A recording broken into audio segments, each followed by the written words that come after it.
आप देख रहे हैं समाचार एजेंसी ऑफ इंडिया में साई न्यूज। नमस्कार, आप देख रहे हैं देश की पहली डिजिटल न्यूज एजेंसी समाचार एजेंसी ऑफ इंडिया की साई न्यूज।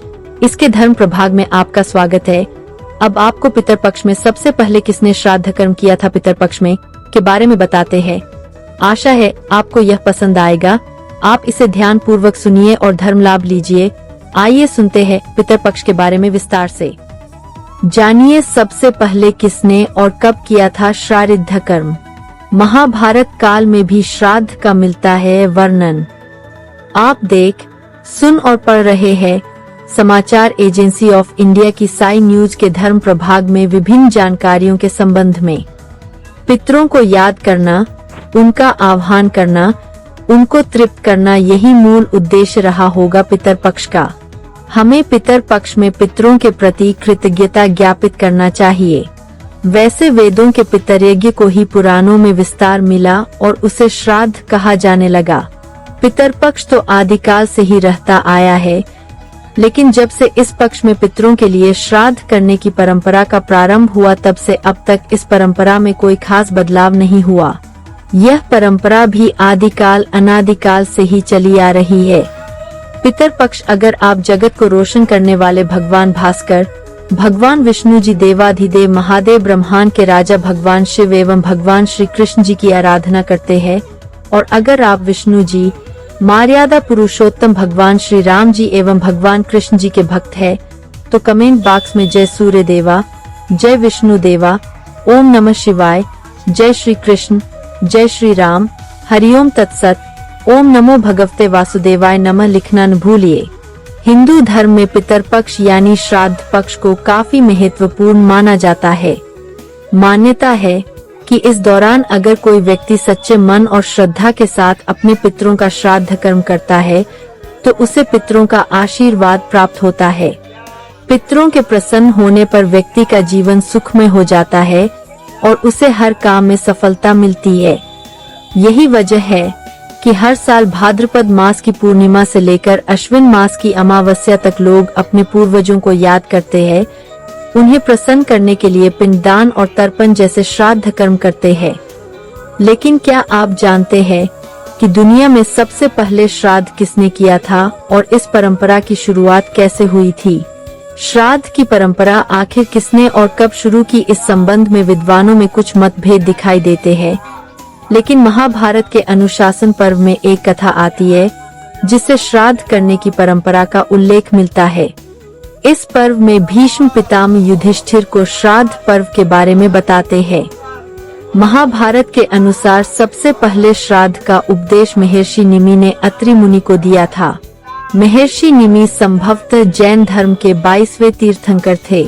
इस प्रकार पहले निमि ने श्राद्ध का आरंभ किया, उसके बाद अन्य महर्षि भी श्राद्ध करने लगे। धीरे धीरे चारों वर्णों के लोग श्राद्ध में पितरों को अन्न देने लगे। लगातार श्राद्ध का भोजन करते करते देवता और पितर पूर्ण तृप्त हो गए। श्राद्ध का भोजन लगातार करने से पितरों को अजीर्ण, भोजन पचना रोग हो गया और इससे उन्हें कष्ट होने लगा। तब वे ब्रह्मा जी के पास गए और उनसे कहा कि श्राद्ध का अन्न खाते खाते हमें अजीर्ण रोग हो गया है, इससे हमें कष्ट हो रहा है, आप हमारा कल्याण कीजिए। पितरों की बात सुनकर ब्रह्मा जी बोले, मेरे निकट ये अग्निदेव बैठे हैं, ये ही आपका कल्याण करेंगे। अग्निदेव बोले, पितरों, अब से श्राद्ध में हम लोग साथ ही भोजन किया करेंगे। मेरे साथ रहने से आप लोगों का अजीर्ण रोग दूर हो जाएगा। यह सुनकर देवता व पितर प्रसन्न हुए, इसलिए श्राद्ध में सबसे पहले अग्नि का भाग दिया जाता है। जानकार विद्वानों के अनुसार महाकाव्य महाभारत में भी श्राद्ध कर्म का उल्लेख मिलता है। महाकाव्य महाभारत के अनुसार सबसे पहले महातपस्वी अत्रि ने महर्षि निमि को श्राद्ध के बारे में उपदेश दिया था। इसके बाद महर्षि निमि ने श्राद्ध करना शुरू कर दिया। महर्षि निमि को ऐसा करते देखकर अन्य ऋषि मुनियों ने पितरों को अन्न देने लगे। लगातार श्राद्ध का भोजन करते करते देवता और पितर पूर्ण तृप्त हो गए। पुराणों में भी पितर पक्ष को बहुत अधिक महत्व दिया गया है।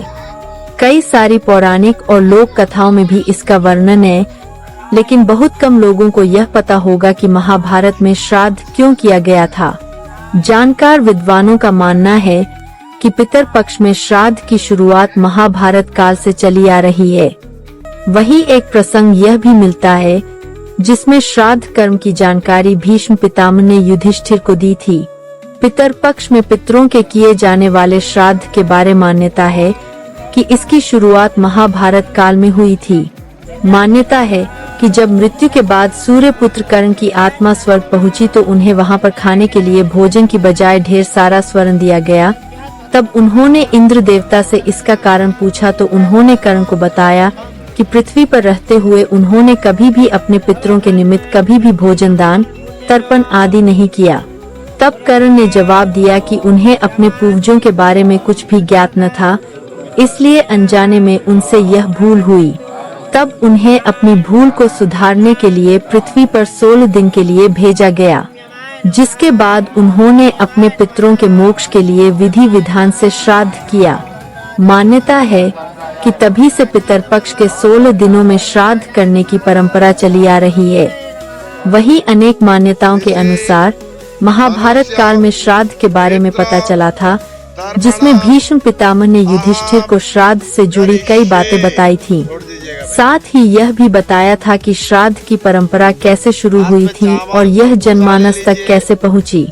जानकार विद्वानों ने बताया कि महाभारत के अनुशासन पर्व के अनुसार भीष्म पितामह ने युधिष्ठिर को बताया था कि सबसे पहले अत्रि मुनि ने महर्षि निमि को श्राद्ध करने संबंधी उपदेश दिया था।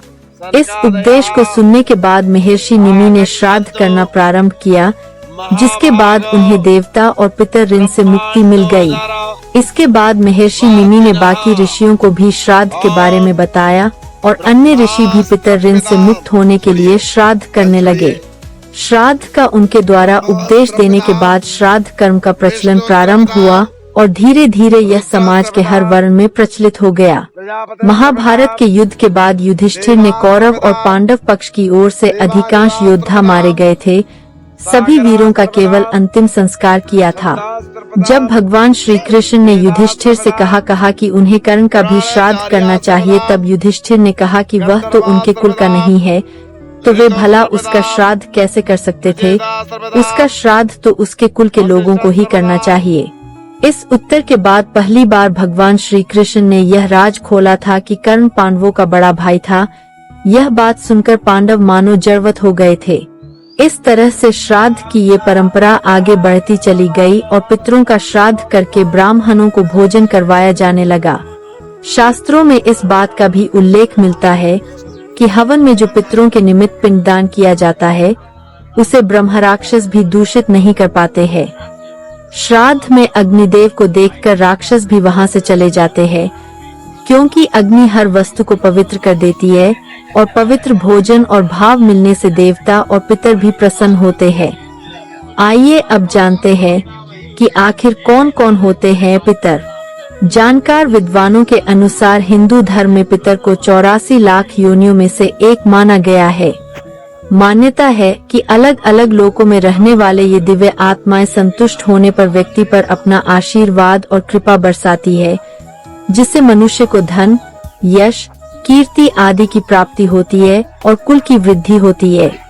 इस तरह से देखें तो पितर पक्ष के दौरान किया जाने वाला श्राद्ध पूर्वजों के प्रति अपनी श्रद्धा और कृतज्ञता को व्यक्त करने का माध्यम है, जिससे प्रसन्न होकर पितर सुख समृद्धि प्रदान करते हैं। जानकार विद्वान यह भी बताते हैं कि रामायण काल में मर्यादा पुरुषोत्तम भगवान श्री राम ने अपने पिता दशरथ का श्राद्ध किया था, जिसका उल्लेख रामायण में मिलता है। इन सारे वृत्तांतों से यही साबित होता है कि महाभारत काल के पूर्व से ही श्राद्ध करने की परंपरा का प्रचलन रहा है। हालांकि श्राद्ध की परंपरा वैदिक काल से ही जारी है। वेदों में देवों के साथ ही पितरों की स्तुति का उल्लेख भी मिलता है। हरि ओम। पितर पक्ष अगर आप जगत को रोशन करने वाले भगवान भास्कर, भगवान विष्णु जी, देवाधिदेव महादेव, ब्रह्मांड के राजा भगवान शिव एवं भगवान श्री कृष्ण जी की आराधना करते हैं, और अगर आप विष्णु जी एवं भगवान कृष्ण जी, मर्यादा पुरुषोत्तम भगवान श्री राम जी के भक्त हैं, तो कमेंट बॉक्स में जय सूर्य देवा, जय विष्णु देवा, ओम नमः शिवाय, जय श्री कृष्ण। हरिओम तत्सत। जय श्री राम।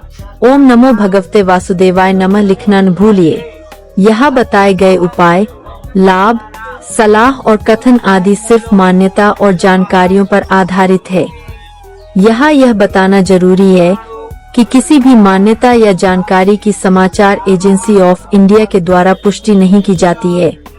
यहाँ दी गई जानकारी में निहित जानकारी विभिन्न माध्यमों, ज्योतिषियों, पंचांग, प्रवचनों, मान्यताओं, धर्म ग्रंथों, दंत कथाओं, किंवदंतियों आदि से संग्रहित की गई है। आपसे अनुरोध है कि इस वीडियो या आलेख को अंतिम सत्य अथवा दावा न माने एवं अपने विवेक का उपयोग करें। समाचार एजेंसी ऑफ इंडिया पूरी तरह से अंधविश्वास के खिलाफ है। किसी भी जानकारी या मान्यता को अमल में लाने से पहले संबंधित विशेषज्ञ से सलाह लें। अगर आपको समाचार एजेंसी ऑफ इंडिया में खबरें आदि पसंद आ रही हो तो आप इसे लाइक, शेयर व सब्सक्राइब अवश्य करें। हम नई जानकारी लेकर फिर हाजिर होंगे, तब तक के लिए इजाजत दीजिए। हरि ओम। समाचार एजेंसी ऑफ इंडिया की साई न्यूज में प्रसारित खबरें, गीत, गजल, भजन आदि पसंद आ रहे हों तो आप इसे लाइक, सब्सक्राइब व शेयर जरूर करें। कमेंट बॉक्स में लिखकर बताएं कि आपको ये कैसे लग रहे हैं। यह भी बताएं कि आप और क्या क्या देखना व सुनना चाहते हैं। फिलहाल समय है आपसे इजाजत लेने का। आप सभी स्वस्थ रहें, मस्त रहें। बोलिए जय विष्णु देवा।